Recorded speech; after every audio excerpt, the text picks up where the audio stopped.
Team India में आ गए हैं एक गली के दो गुंडे। ये गली है पश्चिमी दिल्ली, जिसे ज्यादातर लोग वेस्ट दिल्ली कह के पुकारते हैं। इस गली को छोटी मोटी आंकने की गलती मत करिएगा। बोलिए तो विराट कोहली कहां से आए हैं? वेस्ट दिल्ली। और गौतम गंभीर? वेस्ट दिल्ली।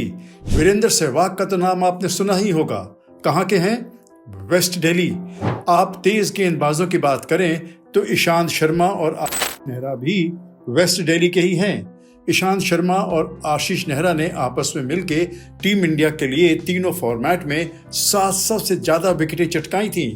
अब इस गली से दो और नए लड़के उभरे हैं। बांग्लादेश के खिलाफ रविवार से शुरू हुई T20 सीरीज में ये आपको नजर आएंगे। एक तो है मयंक यादव और दूसरे हर्षित राणा। दोनों वेस्ट दिल्ली के हैं। मयंक यादव मोती नगर से हैं। इनके घर से कुछ ही दूर विराट कोहली पले और पनपे। दूसरे हैं हर्षित राणा। हर्षित नजफगढ़ के बगल में एक गांव है घेवरा। हर्षित यहाँ से आते हैं। आप इन्हें वीरेंद्र सहवाग का पड़ोसी भी कह सकते हैं। अब हम मयंक यादव और हर्षित राणा को गली का गुंडा क्यों कह रहे हैं? वो इसलिए कि मयंक यादव अगर फिट हों तो उनसे तेज रफ्तार की गेंदबाजी शायद दुनिया में कोई नहीं कर सकता। तूफानी रफ्तार है। बल्लेबाज इस रफ्तार के आगे क्रीज से भाग खड़े होते हैं। अगर उन्होंने छोटी गेंद फेंकी तो बल्लेबाज के पास अपना मुंह बचाने के अलावा और कोई तरीका नहीं रह जाता है। हर्षित राणा मयंक की तरह तेज तो नहीं है, पर खूंखार उनसे भी ज्यादा है। हर्षित राणा ने अपने पिता की एक नसीहत को पकड़ के रखा है। जब हर्षित का चयन दिल्ली की क्रिकेट में नहीं हो रहा था तो हर्षित निराश थे। ऐसे में उनके पिता प्रदीप राणा ने उन्हें एक नसीहत दी थी। प्रदीप ने अपने बेटे से कहा था कि अगर तुमने बल्लेबाजों को अपनी गेंद से डरा दिया तो देखें कैसे नहीं लेंगे तुम्हें टीम में। बस हर्षित इसी गुर को पकड़ के बैठे हैं।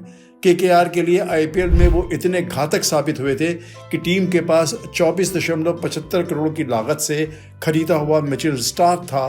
फिर भी डेथ ओवरों में पहले हर्षित से गेंदबाजी करवाई जाती थी।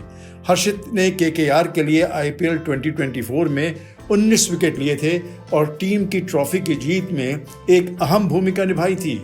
हर्षित के मुकाबले मयंक यादव ने पिछले आईपीएल में सिर्फ 12.1 ओवर फेंके थे, पर इन दर्जन ओवरों में ही मयंक ने अपनी छाप छोड़ दी थी। गेंद यानी आग का गोला। लेकिन मयंक बार बार चोटिल हो रहे थे। अब बांग्लादेश के खिलाफ श्रृंखला से पहले मयंक बिल्कुल फिट हैं और पहले T20 के मैच से पहले उनकी रफ्तार और धार ने सभी को अचंभित कर दिया है। जिस तरह से हर्षित के पिता प्रदीप राणा ने अपने बेटे के करियर में एक महत्वपूर्ण योगदान दिया है, वैसे ही मयंक के क्रिकेट में उनके पिता प्रभु यादव का भी बहुत बड़ा हाथ रहा है।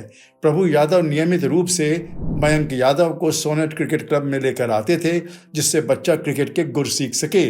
प्रभु यादव वेस्टइंडीज के कर्टिली एम्ब्रोस के बड़े फैन थे, लेकिन जब मयंक चोटिल होने लगे तो प्रभु को चिंता सताने लगी।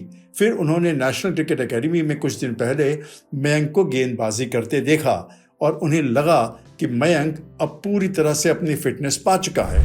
अब दोनों टीम इंडिया के स्क्वाड में है। जिस तरह के दोनों खूंखार हैं, उम्मीद तो यही है कि वो मौका गंवाएंगे नहीं। और अगर ऐसा हुआ तो टीम इंडिया के पास एक फौज हो जाएगी तेज गेंदबाजों की, जो उसके भविष्य के लिए एक बेहद सुखद संकेत होगा।